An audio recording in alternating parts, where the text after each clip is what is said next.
حدیث کی کتابیں کھول لی. اللہ تعالیٰ نے قرآن میں کہا رسول اللہ کی بات کے آگے آوازوں کو پست کر لو. صحابہ اتنی پست کرتے تھے، اتنی پست کرتے تھے.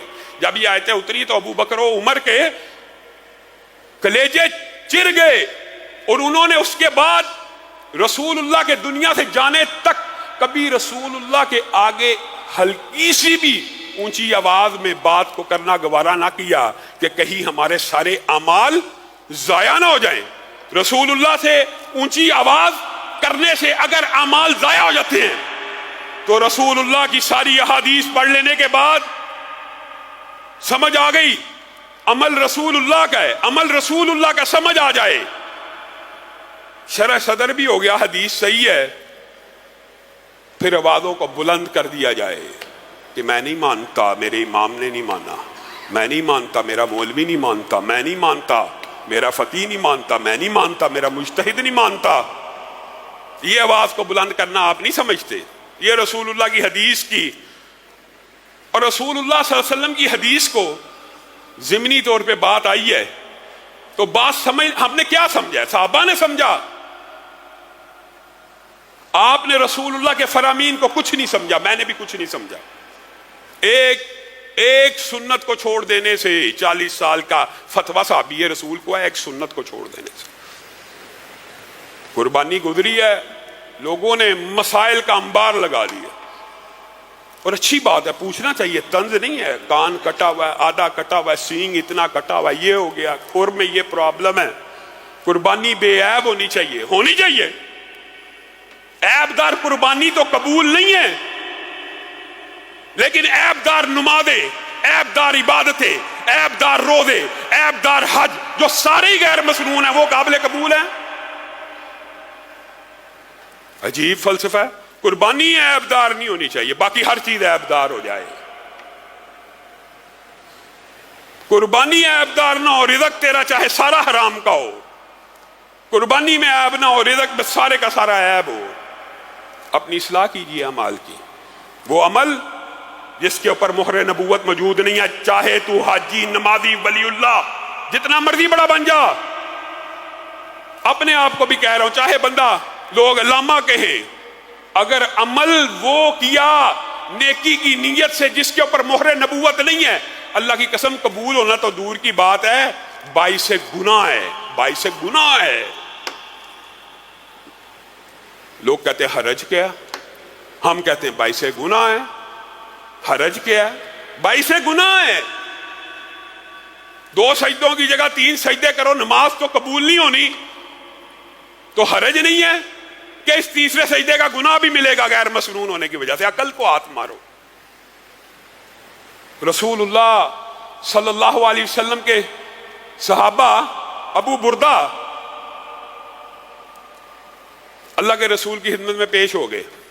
کہا ہے اللہ کے رسول، آج عید کا دن تھا، صبح صبح میں نے محلے میں دیکھا غریب غربا بہت زیادہ ہیں.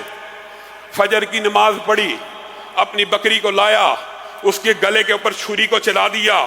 سب سے پہلے ابو بردہ کی بکری غریب لوگوں کے گھروں میں جائے، ان کے منہ میں پہلا نوالا ابو بردہ کی بکری کا ہو. ابو بردہ کو اجر و ثواب بھی ملے، اور یہ نیت بھی نیک ہے اور عمل بھی صالح ہے کہ لوگوں کو کھانا کھلایا جا رہا ہے. ہر چیز شرائط بظاہر پوری نظر آ رہی ہیں. رسول اللہ صلی اللہ علیہ وسلم نے کہا ابو بردہ،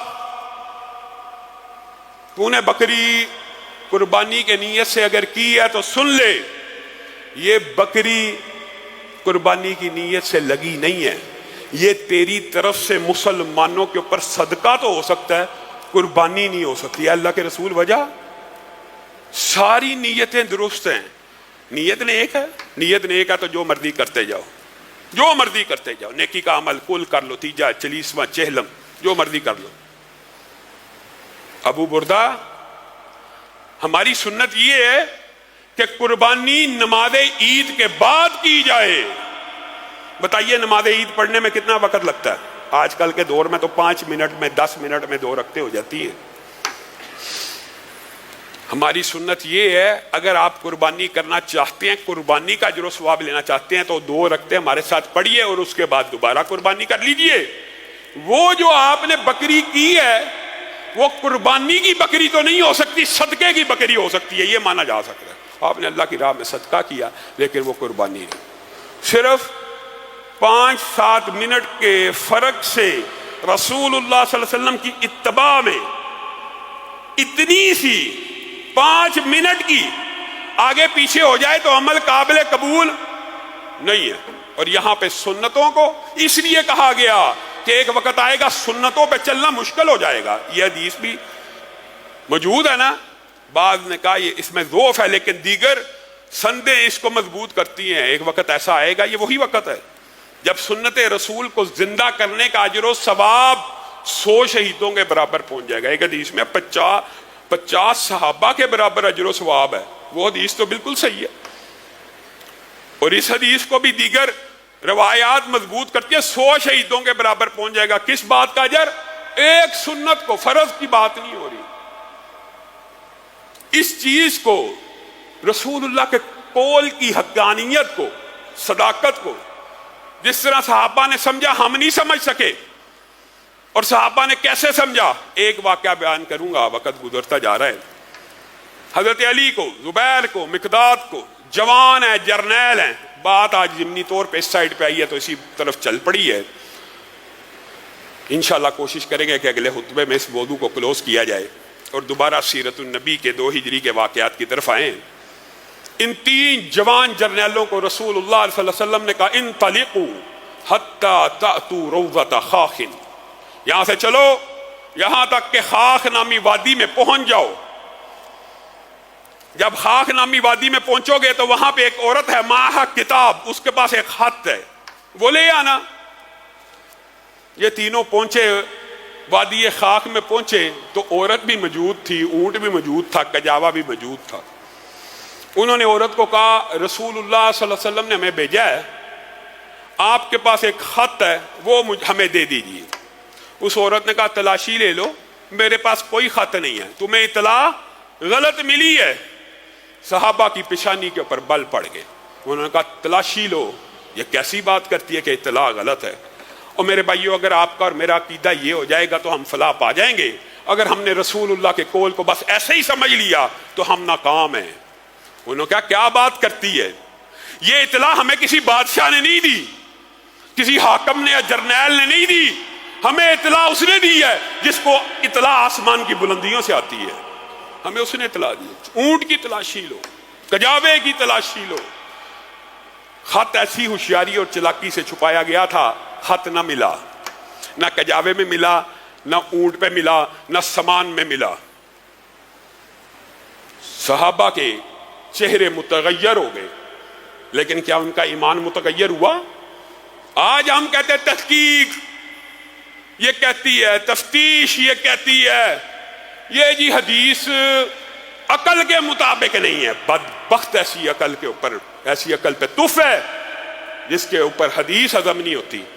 یہ آج کا دور ہوتا تو غامدی صاحب جیسے کہتے ہیں تحقیق تو کہتی ہے خط نہیں ہے. وہاں پہ کون کھڑے ہیں؟ علی, زبیر. انہوں نے کہا تفتیش تو کہتی ہے کہ تیرے پاس خط نہیں ہے, تلاشی بھی کہتی ہے تیرے پاس خط نہیں ہے, لیکن ہمارا ایمان کہتا ہے خط تیرے پاس ہے, نکال دے. لَتُخْرِجِنَّ الْكِتَابَ أَوْ لَنُلْقِيَنَّ الثِّيَابَ. اے عورت سمجھ لے ہمیں اطلاع اس نے دی ہے جس کو عرش کی بلندیوں سے اطلاع آتی ہے. دنیا غلط ہو سکتی ہے, اس کی اطلاع غلط نہیں ہو سکتی. ہاتھ نکال دے ورنہ تیرے کپڑوں کو اتار دیا جائے گا, تیری جامہ تلاشی لی جائے گی, تجھے برہنہ کر کے ہم تیری تلاشی لیں گے, ہمیں پتہ خط تیرے پاس ہے. عورت گھبرا گئی, اور عورت نے خط ایسی جگہ چھپایا تھا کہ اگر کپڑے بھی اتار لیے جاتے تو نہ ملتا. لیکن عورت کو سمجھ آ گئی کہ ان کا ایمان اور یقین ہے کہ خط میرے پاس ہے, تو اس نے اپنے سر کی چٹیا کے اندر ایک پرچی چھپائی ہوئی تھی, وہاں سے وہ پرچی نکال کے ان کو دے دی. اب میرا اور آپ کا ایمان کیا ہے؟ حدیث رسول 20 دفعہ بھی سن لیں, 30 دفعہ بھی پڑھ لیں, یقین نہیں ہے. اللہ رب العزت ہمیں سنت رسول کے اوپر چلنے کی توفیق عنایت فرمائے.